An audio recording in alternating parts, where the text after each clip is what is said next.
নমস্কার, আমি সুমিতা শাস্ত্রী। আজকে আপনাদের সঙ্গে একটি বিষয় নিয়ে আলোচনা করতে এসেছি, খুবই গুরুত্বপূর্ণ বিষয়। সেটা হচ্ছে যে আপনাদের নক্ষত্র বা রাশি কি নক্ষত্র বা কি আপনারা আপনাদের লগ্ন, এগুলো আপনারা কি করে বুঝবেন। তো সেই বিষয়ে আজকে একটুখানি আপনাদের জানাবো। প্রথম কথা হচ্ছে যে আপনারা প্রথমে জানুন যে আপনাদের কিভাবে বুঝবেন যে আপনার কি রাশি। তো যখন জাতক জন্মগ্রহণ করে তখন চন্দ্র যে জায়গায় থাকে সেটাকেই রাশি বলা হয়। ঠিক আছে, চন্দ্র যে জায়গায় থাকে বা যে রাশিতে থাকে তাকে তার জন্ম রাশি বলা হয়, আর চন্দ্র যে নক্ষত্রে থাকে তাকে তার জন্ম নক্ষত্র বলা হয়।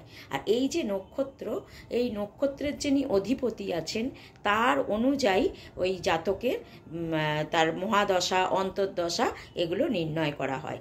এবার হচ্ছে গিয়ে তাহলে তার জন্ম রাশি জন্ম নক্ষত্র আপনারা জানলেন। ধরুন তার মিথুন রাশি, মিথুনে চন্দ্র সেই সময় ছিল তার জন্মগ্রহণ করার সময়, তাহলে তার হয়ে গেল মিথুন রাশি। মানে চন্দ্রকে দেখে কিন্তু এটা করা হয়, চন্দ্র যে জায়গাতে থাকবে যে গ্রহে বসবে সেই অনুযায়ী তার, যদি তার মিথুন রাশিতে বসে তাহলে তার মিথুন চন্দ্র যেখানটায় থাকবে, যদি সে বৃষ রাশিতে বসে তাহলে তার বৃষ।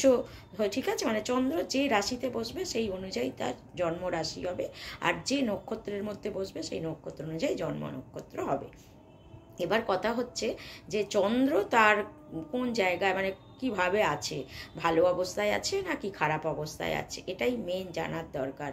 তো চন্দ্র যদি ভালো অবস্থায় থাকে তাহলে সেই জাতকের মন খুব ভালো হয়, তারা অনেক, তার মধ্যে ক্রিয়েটিভিটি থাকে, তারা অনেক প্রতিভার অধিকারী হয়। তারা কেউ নৃত্যশিল্পী, কেউ গানের জগতে, কেউ অভিনয়ের জগতে, এরকম নাম ডাক করে তারা, যদি চন্দ্র তার খুব ভালো জায়গায় থাকে। আর যদি চন্দ্র তার খারাপ জায়গায় থাকে, চন্দ্র দুর্বল হয়, তাহলে সেক্ষেত্রে কিন্তু খুব খারাপ সাংঘাতিক পরিণতি হয়, কারণ তার মনটাই ডাইভার্ট হয়ে যায়, যার ফলে অনেকে পাগল হয়ে যায়, অনেকে দেখা যায় যে ডিপ্রেশনে রয়েছে, অনেকে দেখা যায় যে যারা কি বলবো অনেকে সুইসাইড পর্যন্ত করতে পারে যাদের চন্দ্র অনেক দুর্বল হয়। রাস্তায় দেখা যায় অনেকে যারা অ্যাবনর্মাল প্রকৃতির যাচ্ছে, তো তাদেরকে যদি প্রথম থেকে জানা যেত যে তার চন্দ্র দুর্বল আছে এবং তাকে যদি সেই চন্দ্রের কোনো প্রোটেকশন নেওয়া হতো তাহলে হয়তো আজকে তার এই দিনটা আসতো না। কিন্তু তারা জ্যোতিষীদেরকে বিশ্বাস করে কি করে না, বা ভাবছে ভাগ্যের দোহাই দিয়ে চালিয়ে দেয়া, মানে ভাগ্য খারাপ জন্য হয়েছে, এটা কিন্তু নয়। একটু যাচাই করে নেওয়ার দরকার প্রথম থেকেই যে তার রাশিচক্রে কোথায় কি পজিশনে আছে গ্রহ নক্ষত্ররা।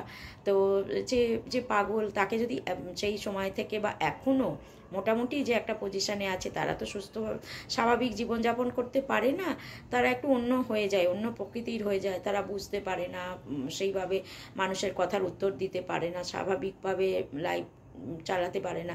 তো তাদেরকে কি করতে হবে, তাদেরকে যদি চন্দ্রের একটা প্রোটেকশান দেওয়া যায়, ভালো একটা বজরাই মুক্ত পড়ানো যায়, তাকে যদি মেডিটেশন করানো যায়, মানে এই সমস্ত কিছু যদি করানো যায় তাকে, তাহলে দেখা যায় যে তাদের কিন্তু চন্দ্র আস্তে আস্তে স্ট্রং হয়ে যায় এবং তার মানসিকতাটাও অনেক সুস্থ হয়ে যায়। মানে তাদের যে পাগল ভাবটা ছিল, অ্যাবনর্মালিটিটা ছিল, সেই জায়গা থেকে তারা আবার স্বাভাবিক অবস্থায় ফিরে আসে। তো বুঝতে পারছেন যে চন্দ্র কোন জায়গায় থাকলে তার কি কি এফেক্ট হতে পারে। তো চন্দ্রকে তাহলে আপনি কিভাবে স্ট্রং করবেন। এবার যাদের হয়ে গেছে, যাদের এবার জানতে পারলেন যে আমার চন্দ্র যদি উইক হয় তাহলে আমাকে কি করতে হবে, আমি তাদের জন্য বলছি যে তারা কি করতে পারেন। তারা এটাই করতে পারেন যে আপনারা প্রত্যেক সোমবার করে মহাদেবের পুজো করুন।